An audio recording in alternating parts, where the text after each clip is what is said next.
ദൈവത്തിൻ്റെ പ്രോമിസ്. പറഞ്ഞ വാഗ്ദാനം, ദൈവത്തിൻ്റെ വാഗ്ദാനം. മനസ്സിലായില്ലേ? അപ്പം മനുഷ്യൻ ഞാൻ ആക്ച്വലി ഇപ്പോൾ പോലും ഇത് പറയാനാണ് ഇവിടെ വന്നത്. ഇത് പറയാനല്ല വന്നത്. ദൈവത്തിൻ്റെ വാഗ്ദാനത്തിൻ്റെ പ്രത്യേകതയുണ്ട്. മനുഷ്യൻ വാഗ്ദാനം ചെയ്യുന്നത് എന്തിനാണെന്നറിയാമോ? മനുഷ്യൻ വാഗ്ദാനം ചെയ്യുന്നത് അവർക്ക് എന്തെങ്കിലും കിട്ടുമെന്നുള്ള ഭാവത്തിൽ. അതല്ലെന്നുണ്ടെങ്കിൽ ഇപ്പോൾ ഞാനിപ്പോൾ ചേട്ടനോടൊരു ഒരു കാര്യം ഓഫർ ചെയ്യുകയാണ്.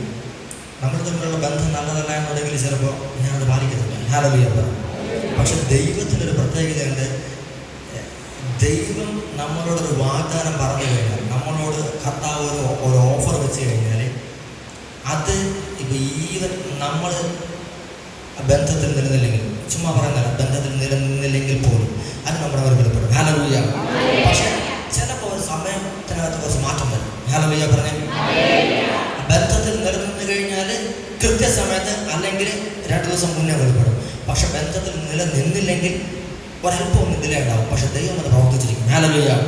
ഡിലേ ഉണ്ടാകുന്നത് ദൈവം ഡിലേ ആക്കുന്നതല്ല, ഞാനും ദൈവവും തമ്മിലുള്ള ബന്ധത്തിൽ വിള്ളൽ വീണത് കൊണ്ട് ആ ഗ്യാപ്പിൽ ദുഷ്ടൻ ഒരു ചെറിയ തടസ്സം വയ്ക്കാൻ ശ്രമിക്കും. ഹല്ലേലൂയ പറഞ്ഞേ. പക്ഷെ എത്ര തടസ്സം വെച്ച് കഴിഞ്ഞാലും വാഗ്ദാനം ചെയ്തവൻ കർത്താവായാൽ അവന് അവൻ്റെ വാഗ്ദാനം പൂർത്തീകരിക്കാതിരിക്കാൻ പറ്റത്തില്ല. ഹല്ലേലൂയ പറ. ഹല്ലേലൂയ പറ. അത് എത്ര തടസ്സങ്ങൾ നിങ്ങളുടെ മുമ്പിൽ വന്നു കഴിഞ്ഞാലും, എത്ര പ്രതിസന്ധികൾ നിങ്ങളുടെ മുമ്പിൽ വന്നു കഴിഞ്ഞാലും ഉറപ്പിച്ചോ. ഇതെന്തുകൊണ്ട് പറയുന്നത് എനിക്കറിയില്ല. പക്ഷേ എനിക്ക് ആത്മാവിൽ എനിക്കറിയാം, ഇവിടെ ചിലരോട് ദൈവം ചില വാഗ്ദാനങ്ങൾ പറഞ്ഞിട്ടുണ്ട്. അത് നിങ്ങളുടെ മേൽ വെളിപ്പെടുന്നത്. ഹല്ലേലൂയ പറഞ്ഞേ. മാനുഷികമായി എനിക്കറിയത്തില്ല ഞാൻ എന്തുകൊണ്ട് അത് പറഞ്ഞു. പക്ഷേ എനിക്ക് സ്പിരിറ്റിൽ എനിക്കറിയാം നിങ്ങളോട് പറയപ്പെട്ട വാഗ്ദാനങ്ങൾ. ചില ആൾക്കാരെ പ്രാർത്ഥിക്കുന്നതാണ്, കർത്താവെ കാലങ്ങളായി എന്നോട് പറയുകയല്ലേ, കാലങ്ങളായി എൻ്റെ ജീവിതത്തിനകത്ത് ഞാൻ കേട്ടുകൊണ്ടിരിക്കുക, എനിക്കിതൊരു വെളിപ്പെടുന്നില്ലല്ലോ. ഹല്ലേലൂയ. ഒരു കാര്യം ഉറപ്പിച്ചോ, നിങ്ങളോട് പറയപ്പെട്ടതിന് മാറ്റമില്ല. ആമേൻ പറ. പ്രവാചകൻ പറഞ്ഞത് എങ്ങനെയാണ്? ദർശനം അതിൻ്റെ സമയം പാർത്തിരിക്കുന്നു. അവൻ പറഞ്ഞേ അത് താമസിക്കുകയില്ല, അതിൻ്റെ സമയം പാർത്തിരിക്കുക. ഹല്ലേലൂയ പറ. നിന്നോട് ദൈവം പറഞ്ഞ പ്രവചനം പൂർത്തീകരിക്കപ്പെടുവാനായിട്ട് പറയപ്പെട്ട പ്രവചനം അതിൻ്റെ സമയം കാത്തിരിക്കുക. ഹല്ലേലൂയ പറഞ്ഞേ. നമ്മളോട് ദൈവം ഏതെങ്കിലും ദൈവദാസരിലൂടെ, പ്രവാചകരിലൂടെ കർത്താവ് ഒരു പ്രവചന ദൂത് നമ്മളോട് പറഞ്ഞിട്ടുണ്ടെങ്കിൽ ഉറപ്പിച്ചോണം, ആ റിലീസായ പ്രോഫറ്റിക്കൽ വേർഡ്, റിലീസായ പ്രോഫസി, ആ പ്രവചന ദൂത് അത് വെളിപ്പെടുവാനുള്ള സമയത്തിന് വേണ്ടി കാത്തിരിക്കുക. ഹല്ലേലൂയ പറ. അത് ആ പ്രവചന ദൂത് അല്ലെങ്കിൽ ആ പറയപ്പെട്ട പ്രവചനം സ്വീകരിക്കാനായിട്ട് നമ്മൾ എത്രത്തോളം ഒരുങ്ങിയിരിക്കുന്നു എന്നതിനെ ഡിപ്പെൻഡ് ചെയ്തിരിക്കും. അത് എത്രത്തോളം നേരത്തെ വെളിപ്പെടണമെന്നും എത്രത്തോളം ലേറ്റായി വെളിപ്പെടണം. ഹല്ലേലൂയ പറഞ്ഞേ. നമ്മുടെ വിശ്വാസത്തിന്, ഞാൻ പെട്ടെന്ന് പറഞ്ഞുതരാം, നമ്മുടെ വിശ്വാസത്തിന് ദൈവപ്രവൃത്തിയെ നേരത്തെ ആക്കാനും പറ്റും, ലേറ്റ് ആക്കാനും പറ്റും. ഹല്ലേലൂയ പറ. ഉദാഹരണം പറഞ്ഞുതരാം. ബൈബിളിൽ യേശു ഒരിക്കൽ ശിഷ്യന്മാരോടൊപ്പം 5 അപ്പവും 5000 പേർക്ക് വീതിച്ചു കൊടുത്തു, വർദ്ധിപ്പിച്ച് വീതിച്ചു കൊടുത്തു. 12 കുട്ടന്മാരെ ശേഖരിച്ചിട്ട് യേശു ശിഷ്യന്മാരോട് പറഞ്ഞത് എങ്ങനെയാണ്? നിങ്ങൾ അക്കരയ്ക്ക് പോകും, കടന്ന് മറുകരയ്ക്ക് പോകാൻ പറയുകയാണ്. ഇവർ കടന്ന് മറുകരയ്ക്ക് പോയി. ശിഷ്യന്മാരത്തേക്കാണ് പോകുന്നത്. കുറെ കഴിഞ്ഞപ്പോൾ യേശു അവരോടൊപ്പം ഒന്ന് ജോയിൻ ചെയ്തു. അവരക്കരെ ചെന്ന് കഴിഞ്ഞപ്പോഴത്തേക്കും സംഗതി എങ്ങനെയാണ്? അപ്പം ചെന്നപ്പോൾ ഗരസേനയുടെ നാട്ടിലാണ് ചെല്ലുന്നത്. അവിടെ ചെന്നപ്പോൾ ഒന്നിൽ ഗരസേനറും പിന്നൊന്നിൽ ഗദറായ ദേശം എന്ന് പറയുന്നത് എന്തായാലും സ്ഥലം ഒന്നെയാണ്. അവിടെ ചെന്ന് കഴിഞ്ഞപ്പോൾ ലഗിയോൺ ബാധിച്ച ഒരുവൻ അവിടെ നിൽക്കുന്നത് കണ്ടു. ഹല്ലേലൂയ. ലഗിയോൺ ബാധിച്ചവനോട് നിൽക്കുക.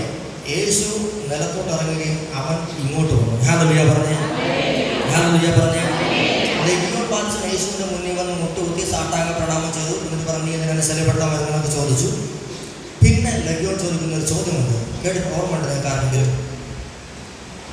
യേശുവിൻ്റെ മുന്നിൽ വന്ന് സറണ്ടറായിട്ട് ഒരു ചോദ്യം ചോദിക്കും. ആർക്കെങ്കിലും ഓർമ്മയുണ്ടോ?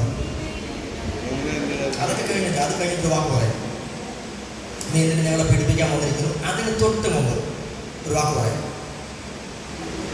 സമയമാകുന്നതിന് മുമ്പ്. വായിച്ചിട്ടുണ്ടാരെങ്കിലും? സമയമാകുന്നതിന് മുമ്പ്, സമയം പൂർത്തീകരിക്കപ്പെടുന്നതിന് മുമ്പ് നീ എന്നെ പീഡിപ്പിക്കാൻ വന്നിരിക്കുന്നു. വായിച്ചിട്ടുണ്ടാരെങ്കിലും? എന്ന് വെച്ച് കഴിഞ്ഞാൽ ആ മനുഷ്യൻ്റെ അകത്ത് നിന്ന് ലഗിയോണെന്ന ദുരാത്മാവ് പുറത്തു പോകാനൊരു സമയമുണ്ടായിരുന്നു. ആ സമയത്തല്ല യേശു അവിടെ എത്തിയത്. ഹല്ലേലൂയ പറ. മനസ്സിലാവുന്നുണ്ടോ? പുറത്തു പോകാനായിട്ടൊരു സമയമുണ്ടായിരുന്നു. ആ സമയത്തല്ല യേശു അവിടെ എത്തിയത്. വാഗ്ദാനമുള്ളവൻ ചെല്ലുന്ന സമയം അവൻ പറഞ്ഞു. മനസ്സിലാവുന്നുണ്ടോ? വാഗ്ദാനമുള്ളവൻ, അഭിഷേകമുള്ളവൻ ചെല്ലുന്ന അല്ലെങ്കിൽ അവൻ പറയുന്ന സമയം. ഹല്ലേലൂയ പറ. യേശുവിനോട് പറഞ്ഞില്ല, സമയമായില്ല, അതുകൊണ്ട് എനിക്ക് പോകാൻ പറ്റത്തില്ല, ഞാൻ പോകില്ല എന്ന് അവൻ പറഞ്ഞ ബൈബിളിനകത്ത് ഇല്ല. അവൻ ഒറ്റ വാക്കേ പറഞ്ഞുള്ളൂ, പൊക്കോളാം. പക്ഷെ ഒറ്റ കാര്യം, പന്തിക്കൂട്ടിലേക്ക്. ഹല്ലേലൂയ. മനസ്സിലായില്ലേ? ഞാൻ പൊക്കോളാം, പക്ഷെ എനിക്ക് പോകാനൊരു ബോഡി ആവശ്യമുണ്ട്. ഹല്ലേലൂയ. പോകില്ല എന്നല്ല പറഞ്ഞത്, ഞാൻ പോയിക്കോളാം, സറണ്ടറായി. ഹല്ലേലൂയ പറഞ്ഞേ. വാഗ്ദാനം നിന്റെ മേലുണ്ടെന്നുണ്ടെങ്കിൽ നീ തീരുമാനിക്കുന്ന സമയം. ആമേൻ പറ. മനസ്സിലാവുന്നുണ്ടോ? നിന്റെ മേൽ ദൈവിക വാഗ്ദാനം ഉണ്ടെന്നുണ്ടെങ്കിൽ നിനക്ക് തീരുമാനിക്കാം എപ്പോൾ വെളിപ്പെടണമെന്ന്. ആമേൻ പറയും. ഞാൻ കളി പറയുന്നതല്ല, നിങ്ങൾക്ക് തീരുമാനിക്കാം. നിങ്ങളോട് ദൈവം പറഞ്ഞ പ്രവചനങ്ങൾ എപ്പോൾ സംഭവിക്കണമെന്ന് നമുക്ക് തീരുമാനിക്കാം. ആമേൻ പറ. കളി പറയുന്നതല്ല. ഞാൻ പ്രോഫറ്റിക് മിനിസ്റ്റർ ചെയ്യുന്നതാണ്, എനിക്കറിയാം. അങ്ങനെ ഞാൻ ഹീലിംഗ് മിനിസ്റ്റർ ചെയ്യുന്നതാണ്. രോഗശാന്തി ശുശ്രൂഷകൾ കർത്താവ് നിങ്ങളോട് ചെയ്യിക്കുന്നുണ്ട്, എനിക്കറിയാം. കഴിഞ്ഞ തവണ ധ്യാനത്തിന് പറഞ്ഞതെന്ന് എനിക്കറിയത്തില്ല. എനിക്ക് 2 പെൺകുട്ടികളുണ്ട്. 2.25 4.25 വയസ്സുള്ള 2 പെൺകുട്ടികളുണ്ട്. കഴിഞ്ഞ മെയ്യിൽ 2023 മെയ്യിൽ എൻ്റെ മൂത്തവളുടെ മലയോട് വിളിച്ച് കളിക്കുകയാണ്. അപ്പോൾ ചെവി ക്ലീൻ ചെയ്യുന്ന ഇയർബഡ് ഉണ്ടല്ലോ, ഇയർബഡ് എടുത്ത് മൂത്തവൾ തറയിലൊരെണ്ണം കിടപ്പുണ്ടായിരുന്നു. മൂത്തവളുടെ അടുത്ത് ഇളയവളുടെ ചെവിയിൽ ചേച്ചി ബാബയുടെ ചെവി ശരിയാക്കി തരാമെന്ന് പറയുമ്പോൾ ഒരൊറ്റ പിള്ളേർക്ക് അറിയത്തില്ലല്ലോ. അവൾ കുത്തി കൂത്ത് നേരെ അകത്തോട്ട് കയറി എൻ്റെ ഇളയ കൊച്ചിൻ്റെ വലത് ചെവിയുടെ ഇയർ ഡ്രം പൊട്ടി. ഹല്ലേലൂയ പറ. ഇത് നിങ്ങൾ ഹല്ലേലൂയ പറയണം. ഹല്ലേലൂയ പറ. ശക്തിയോട് പറ. പൊട്ടി. ഞാനപ്പോൾ ധ്യാനകേന്ദ്രത്തിൽ ശുശ്രൂഷയിലാണ്. 3 ദിവസം കഴിഞ്ഞ് തിരിച്ചു വന്നു. അന്ന് തന്നെ വൈഫ് ആശുപത്രി കൊണ്ട് കാണിച്ചു, ചെവിയെ നിറച്ച് മുറിച്ച് മൂടി കെട്ടിയൊക്കെ വെച്ചു. ബ്ലഡ് ക്ലോട്ട് ആവണമല്ലോ. അത് കഴിഞ്ഞ് 3 ദിവസം കഴിഞ്ഞ് ഞാൻ വന്നു കഴിഞ്ഞിട്ട് ഞങ്ങൾ തിരുവനന്തപുരം ജനറൽ ആശുപത്രിയിലെ ENT സ്പെഷ്യലിസ്റ്റിനെ പോയി കണ്ടു. പീഡിയാട്രിക് ചെക്ക് ചെയ്യുന്ന പുള്ളിക്കാരൻ, അദ്ദേഹത്തെ പോയി കണ്ടു. അദ്ദേഹം ലൈറ്റൊക്കെ അടിച്ച് നോക്കിയിട്ട് പറഞ്ഞു ഇയർ ഡ്രം പൊട്ടി. എന്നിട്ട് പറഞ്ഞത് ഇങ്ങനെയാണ്, കുഞ്ഞുങ്ങളാണ്, മെൻ്റാവാനുള്ള സാധ്യത വളരെ കുറവാണ്. ഈ മെഡിക്കൽ ഫീൽഡിലുള്ള ആരെങ്കിലും ഉണ്ടെങ്കിൽ നിങ്ങൾക്കറിയാൻ പറ്റുമായിരിക്കും. ഇയർ ഡ്രം പൊട്ടിക്കഴിഞ്ഞാൽ അത് തിരിച്ച് ശരിയാകാനുള്ള സാധ്യത വളരെ കുറവാണ്. ചിലപ്പോൾ വർഷങ്ങളെടുത്തേക്കാം, ചിലപ്പോൾ ഉറപ്പില്ല, വർഷങ്ങളെടുത്തേക്കാം, ചിലപ്പോൾ ഒരു സാധ്യതയുമില്ല. എന്നിട്ട് പുള്ളിക്കാരൻ വന്നിട്ട് മരുന്നൊക്കെ തന്നു, ആൻറ്റിബയോട്ടിക് തന്നു. എന്നിട്ട് എന്നോട് പറഞ്ഞത് എങ്ങനെയാണ്, കൊച്ചിനെ കൊണ്ട് തണുപ്പ് കൊള്ളിക്കരുത്, മഴ കൊള്ളിക്കരുത്, മഞ്ഞ് കൊള്ളരുത്. ഹല്ലേലൂയ പറഞ്ഞേ. പുള്ളിക്കാരൻ ഇത് പറഞ്ഞു. ശരി, ഞാൻ ഓക്കെ പറഞ്ഞ് ഇറങ്ങി. ഇത് പറഞ്ഞ് ഇറങ്ങി. ഞാൻ എന്തെന്നറിയാമോ, ആശുപത്രിയിൽ നിന്ന് പുറത്തിറങ്ങിയിട്ട് ഞാൻ കർത്താവിനോട് പറഞ്ഞു, ഇത് കേൾക്കാനല്ല ഞാനിവിടെ പറഞ്ഞു. പുള്ളിക്കാരൻ്റെ ക്യാമ്പിൽ നിന്ന് പുറത്തോട്ടിറങ്ങുന്നത് ആൾക്കാരൊക്കെ